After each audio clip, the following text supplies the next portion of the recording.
పేరు జీవ గ్రంథంలో రాసుకుంటాడు. మన పాపములను మనం ఒప్పుకొని విడిచిపెడితే మన పేరు ఎక్కడ రాసుకుంటాడు అన్నాడు? జీవ గ్రంథంలో రాసుకుంటాడు. అటువంటి గొప్ప కృప ఈ కుటుంబానికి దేవుడు దయచేయును గాక. ఇక్కడ చేర్చబడిన ప్రతి ఒక్కరూ క్రీస్తు మనసు కలిగి జీవించుదురు గాక. ప్రార్థన. తల నుంచి చిన్న ప్రార్థన చేద్దాం ప్రియులారా. ఈరోజు మనమందరము కలిసి దేవుని నామాన్ని స్మరిస్తూ వచ్చాం, దేవుని నామాన్ని గణపరుస్తూ వచ్చాం. ఈ సమయంలో మనం ఒక తీర్మానం తీసుకుందాం. ప్రభువా, నీ మనస్సు కలిగి నేను జీవించడానికి నాకు సహాయం చేయ ప్రభువా. అయ్యా, నీ మనస్సు నాకు దయచేయ ప్రభువా. నీ చిత్తానుసారంగా నేను బ్రతికేదానికి నాకు సహాయం చేయ ప్రభువా. నీ కొరకు నేను బ్రతికేదానికి సహాయం చేయ ప్రభువా.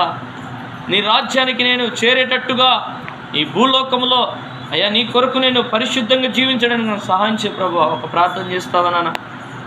ఈరోజు ఒక తీర్మానం తీసుకుంటావా? ఇంతవరకు జీవించిన జీవితం ఎలా జీవించావో నాకు తెలియదు, కానీ ఇక నుండి నేను ప్రభు కొరకు బ్రతుకుతాను. ఈరోజు నేను సజీవుల లెక్కలో బ్రతికున్నానంటే ఇది దేవుని కృప, ఇది దేవుని దయ, ఇది దేవుని కనికరం, ఇది అని నేను గుర్తుపడితే ఎంత మంచిది. ఎప్పుడో మట్టికి మన్నైపోవలసిన నన్ను దేవుడు నన్ను కాపాడినాడు, దేవుడు నన్ను భద్రపరిచినాడు, దేవుడు నాకు మంచి ఆరోగ్యం ఇచ్చినాడు, దేవుని సన్నిధిలో కూర్చునే అవకాశం దేవుడు నాకు ఇచ్చినాడు. అయ్యా, నా పాపములు క్షమించు, నా దోషములు క్షమించు. నీ రాజ్యంలోనికి నన్ను కూడా చేర్చుకో ప్రభువా.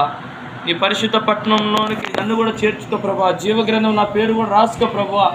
నేను నా కుటుంబం కూడా అయ్యా నీ మార్గంలో సాగేదానికి నాకు సహాయం చేయ ప్రభువా. ఒక్క మాట అడుగుతావా నాన్న? చివరికి నేను ప్రార్థన చేయబోతున్నాను.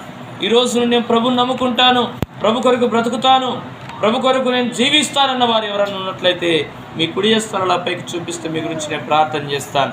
ప్రార్థన. దయగలిగిన తండ్రి, ప్రేమ నమ్మదగిన దేవా, యేసు ప్రభువానికి స్తోత్రాలయ్యా, వందనాలయ్యా. తండ్రి నాయన, బీదలైన మీరు ధన్యులు, పరలోక రాజ్యం మీదే అని మీరు వాగ్దానం చేసిన దేవుడు. తండ్రి నాయన, ఆ గొప్ప దేవుడు, మహిమలో ఉండవలసిన దేవుడు దిగి వచ్చావు మా కోసం. పాపులందరినీ రక్షించడానికి వచ్చావయ్యా, నీకు వందనాలయ్యా. ఇంత విలువైనటువంటి శ్రేష్టమైన మీ రక్తాన్ని మా కోసం చిందించారయ్యా. తండ్రి, నిన్ను తిట్టిన వారిని, నిన్ను దూషించిన వారిని, నిన్ను అవమానపరిచిన వారిని, నిన్ను గాయపరిచిన వారిని అందరినీ క్షమించినావయ్యా.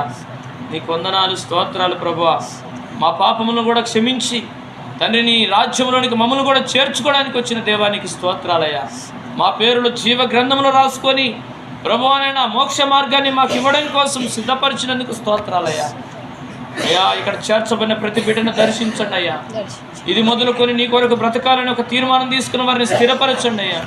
ప్రత్యేకంగా మేరక్కను కుటుంబాన్ని జ్ఞాపకం చేసుకోండి, వారికి ఇచ్చిన సంతానాన్ని మీరు జ్ఞాపకం చేసుకోండి ప్రభువా. వారు చేస్తున్న ఉద్యోగాన్ని దీవించండి. ఇక్కడ చేర్చబడిన మీ ప్రియబిడ్డల హాస్పిటల్కి వెళ్ళి వచ్చారయ్యా, ఉదయానంద హాస్పిటల్ వెళ్ళి వచ్చారు. మీ బిడ్డకు ఇచ్చిన కొంత నెమ్మది బట్టి వందనాలయ్యా. ఇంకా చక్కని ఆరోగ్యం దయచేయండి ప్రభువా. ఆ బిడ్డను శోధిస్తున్న అపవాదిని లయపరచండి అయ్యా. తండ్రి నాయన, మంచి ఆరోగ్యమైన దయచేయమని ప్రార్థన చేస్తున్నాను తండ్రి. నీ వెలుగు చేత నింపమని ప్రార్థన చేస్తున్నాను. ఆ కుటుంబానికి నెమ్మదిని దయచేయమని ప్రార్థన చేస్తున్నానయ్యా. సంపాదించిన సంపాదన వ్యర్థమైపోకుండా సాయం చేయమని ప్రార్థన చేస్తున్నానయ్యా. డాక్టర్లకు మించిన డాక్టర్ కదయ్యా, పరమ వైద్యుడు కదయ్యా. నాయనా, నీ నామానికి మహిమ వచ్చినట్టుగా, నీ నామానికి ఘనత వచ్చినట్టుగా ఇక్కడ చేర్చబడిన మీ ప్రియబిడ్డలందరినీ తాకమని, మీ బిడ్డలందరినీ దీవించమని, మీ బిడ్డలందరినీ ఆశీర్వాదించమని, ఎటువంటి అపాయం, ఎటువంటి అనారోగ్యం దరిదాపులకు రాకుండా కాపాడమని యేసు నామములో అడుగుచున్నాను తండ్రి, ఆమేన్. మన తండ్రి అయినటువంటి దేవుని ప్రేమయు, ఆయన కుమారుడు అయినటువంటి యేసుక్రీస్తు ప్రభువారి కృపయు, పరిశుద్ధాత్మని అన్యోన్య సహవాసము సన్నిధిని ఇప్పుడు ఎల్లప్పుడు నిత్యమైన సమాధానం మనందరికీ తోడై నడిపించును గాక. ఆమేన్. అందరికీ నా హృదయపూర్వక వందనములు.